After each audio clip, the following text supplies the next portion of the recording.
one space for every 2 beds. I don't think there's specifically a condition of approval that restricts it to that number. I'm assuming that additional beds could be added into the units if necessary, and then additional parking would have to be provided.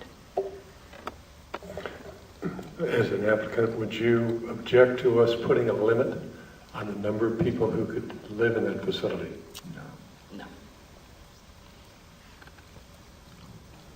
No. Also, in our tradition in that temple, we don't allow monks to drive. So monks don't own cars at that place. No. I'm not talking about parking. Yeah. I'm talking about the number of people who could live there. And I'm asking you specifically as to, would you object to a limitation on the number of people that could live there? And what that number would be? I have no objection. We designed 6 bedrooms for that because specifically for the monk, they cannot share the bedroom. So they have 1 bed per monk. And currently we have 6, and it's not, it could be less. And more, I'm not sure right now at this point, but you think we have more, maybe not. Yeah, they come and go. So the number would be 6? Yes. Thank you. Commissioner Greenberg. Looking at condition 38 that you have a problem with. Right. It says the 2 major events/celebrations each year shall be celebrated on the weekends. Right. Now, were you talking about the fact that sometimes those celebrations occur during the week because you're on a lunar calendar? Is that the problem? Right. You're talking about 2 times a year this might occur at maximum. Yes. Thank you. The 2 times a year is, one is Cambodian New Year's, which occur in April, on April 13, 14, and 15. But we do plan on the weekend, but there's people who show up on the exact day. But like I said, it's not that many because it's consistently is of the elderly that they retired, they're not working. And the other one is the day of the ancestor or the remembrance. That's only 1 day event. So that's occur in late September or early October. Next year on the lunar calendar occur on September 29, which is, I believe it's a Monday. But we're going to hold the event on that weekend prior to that.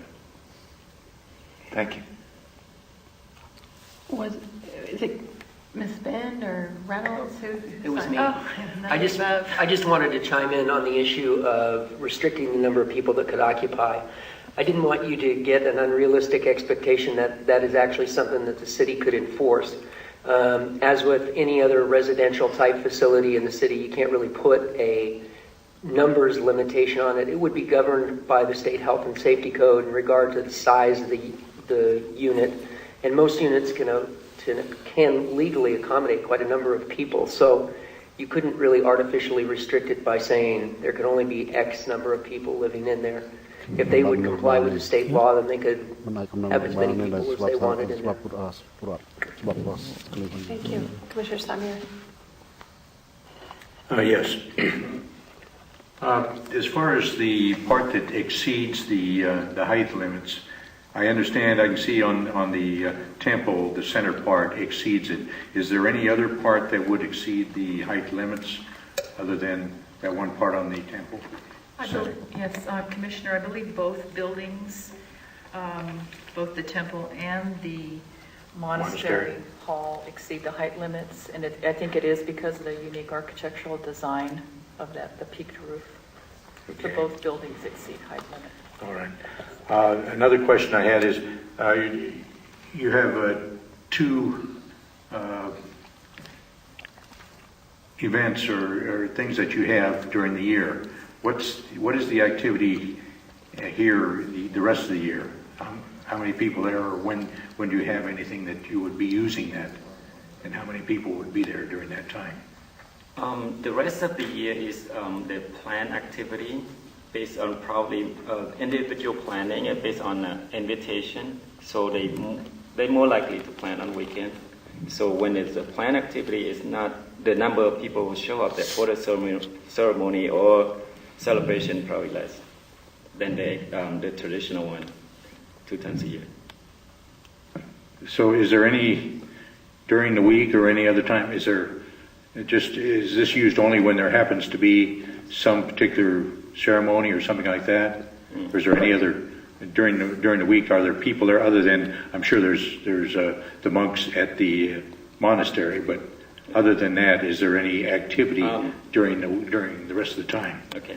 There's 4 times a lunar month of holy day that the elderly will come to the temple, make their offerings. So then, again, the number is probably less than 50 for those elderly. So that's 4 times a month. And there's other planned activity that maybe they have a ceremony for their funerals and stuff like that. We don't have the funeral there, it's just that the remembrance ceremony. So maybe funeral, some kind of ceremony of some sort related to funeral. Right. Do you have anything like marriages or things like that? Any other ceremonies that you would have during the period of time? No, we don't have that marriage right over there, at the temple. Okay. Thank you. If there's no more questions, then we'll call you back up. Okay. Thank you. Is there anybody from the audience that wants to speak on this item? No? Okay. Commissioner Samir? So that was in error, I pushed it, but I do have one question. As far as the surrounding community, they did send out notices. There was no feedback from anyone in the neighborhood that had any objections? Yes, this was a noticed public hearing. We did not receive any feedback. There was also a community meeting that was held in the area of the project, and there were no comments from the public in opposition to that at the community meeting. So it was presented to the community. Thank you. Commissioner Durden? You didn't push. Okay. Commissioner Greenberg? Question to staff.